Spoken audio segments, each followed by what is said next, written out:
Hello guys, তো অনেকদিন ভাবছিলাম মেলায় যাব। আসলে আমাদের এখানে শারদীয়ার মেলা বসেছে, তো অনেকদিন হয়ে গেলো যাবো ভাবছি, তো যাওয়াই হচ্ছিল না।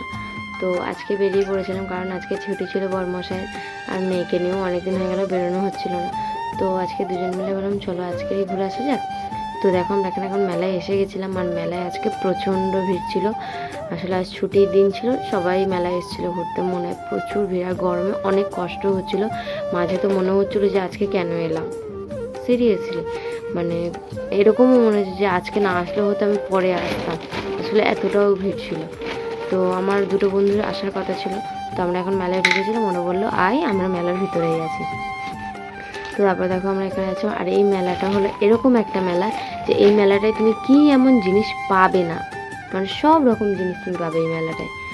তো দেখো এখানে আমার একটা বন্ধু এসে গিয়েছিল, আরও একটা বন্ধুর আসার কথা ছিল, ও বললো তোরা ঘোর আমি আসছি। তো দেখো এখন ঈশা এখানে এই পাখাটা নিয়েছিল মেলা থেকে, তো আর পাখাটাও চাইছিল, তোকে দিতে চাইছিল না। দেখো আমার আরেকটা বন্ধু এসে গিয়েছে এখানে, আর এরা এরা হচ্ছে আমার মনে হবে যেন পুরনো বন্ধু, আদেও না, এরা আমার জাস্ট ফ্রেন্ড হয়েছে 2 থেকে 2.5 মাস হলো। আর দেখে মনে হয় কিন্তু আমরা অনেক সেই ছোটোবেলাকার বন্ধু, মানে এমন মনে হয়, আমার তো মনে হয়। তো তারপরে আমরা এখানে মেলা ঘুরে চলে এসেছিলাম মোমো খেতে। তো এখানে আমাদের মোমো খাওয়া হয়ে গেছে, তো তারপরে আমরা গিয়েছিলাম আইসক্রিম খেতে। তো আমাদের আইসক্রিম খেতে খেতে একটু গল্প করছিলাম সবাই মিলে।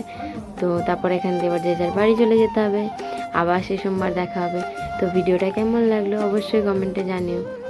আর আমরা না অনেক মজা করি যখন একসাথে থাকি, সিরিয়াসলি অনেক মজা করি, মানে যতক্ষণ থাকি তো অনেকই মজা হয়। তো টাটা। আর ঈশা দেখো না এখানে ওর পাখাটাকে নিয়েই ব্যস্ত। তো টাটা।